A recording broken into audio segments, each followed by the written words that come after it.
Hello YouTube, this is AR Biker 501 trying to do a fast review on the Surefire G2z Nitroline Combat Light. Okay, this is the light. This particular one is in tan.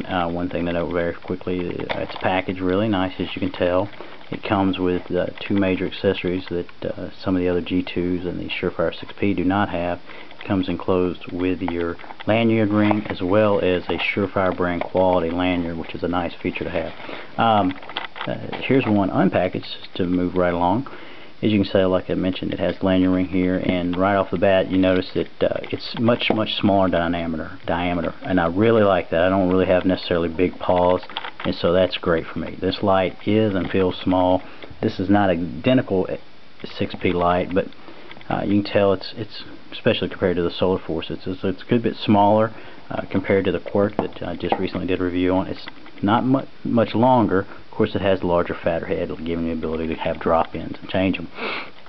I got this and just wanted to buy it to try and check it out, and I didn't think I'd really like it. It was supposedly, oh, this is really cool, this combat situation. Compared to most Surefires, I would say the biggest feature it has is this. I'm not for sure. I forgot the name of this actually. This little ring. Allowing you to use the quote Roger Surefire lighting method, and I've seen that in other YouTube videos, and I thought that's quirky, and it's really overrated and a joke, and what the heck is that all about? Now that I've been using this light for a few weeks, for one, you can't see a mark on it. Of course, it really hadn't left the house, and therefore hasn't been in a combat situation with me. I haven't used this one quite as a bike light. I would try it. It would fit really nice, making it a little bit more difficult to remove from the bike. That'd be one feature. And it's kind of cool looking, it's tough and rugged. Of course, I'd have to find the proper LED. Well, the downside, this is a nitrogen or polymer head, and so therefore if I ran an LED in it, it wouldn't have the advantages of aluminum to dissipate the heat of the LED light. So that would be a downfall. Everyday usage, I think Xeon is a little bit underrated. It was in my book. I looked at lumens only and didn't really care.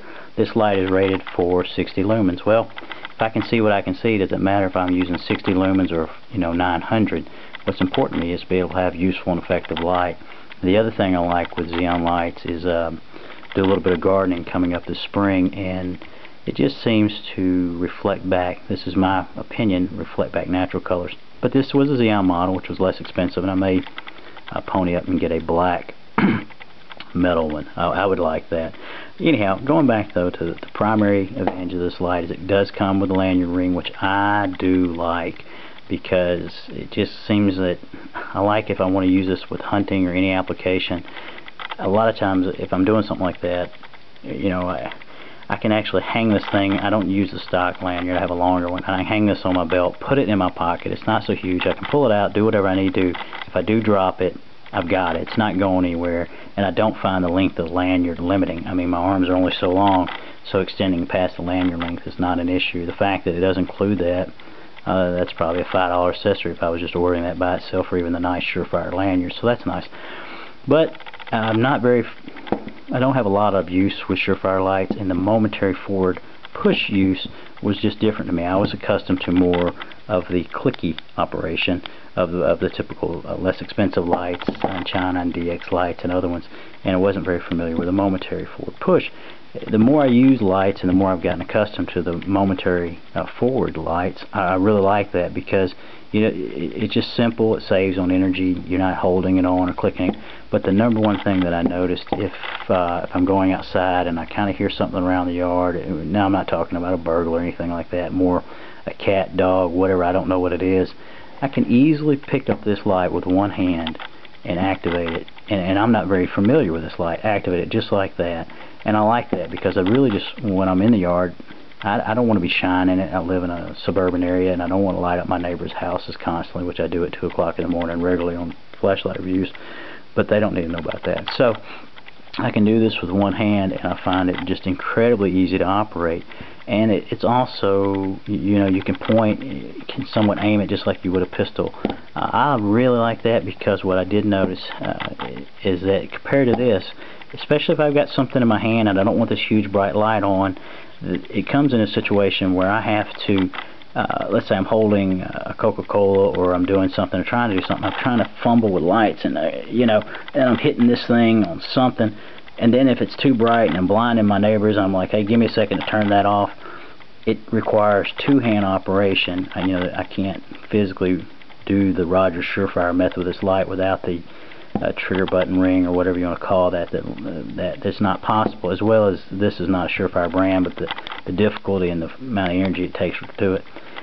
It can be used one hand. I know people would say that, but that to me is the huge advantage of that ring. It is just simple as peach pie. I've really grown to like this light a lot more. I don't really care a lot for the tan color. If you like more of a combat look and things, it's great. Even though surprisingly this is all combat oriented, it just to me it's a little bit more convenient. That's about all I care for. Of course, being a Surefire nitro, it's just brutal, and I love that. I love having a light that I don't question that I'm going to scratch the ionization and things like that. I feel like you could use this thing for a year and it would look exactly like brand new. Of course, it's a P60 model, 60 lumen lamp, and drop in with Surefire cells out of the box. So if you got any questions or comments, please feel free to post them on there. As far as usage and battery power, this light is limited as well as to two cells with a P60 lamp, 123A's primary lights. I have got an additional aftermarket lamp that I will use with a two 3.7 rechargeables, and that's the way to go. And I am going to go ahead and stick, I have some neon drop-ins, or I have LED drop-ins and xenon drop-ins, and I'm actually going to run a 15-watt xenon aftermarket drop-in because this is going to be a house light for me, something I want quick and convenient, not because of burglars or anything like that. And I just get tired of looking at the same LED colors. It's a little old school mentality, but I'm not planning on using this for any time where I would need something that runs forever. I've got other lights for that purpose. So, that's my review, the best I can do. Please feel free to comment.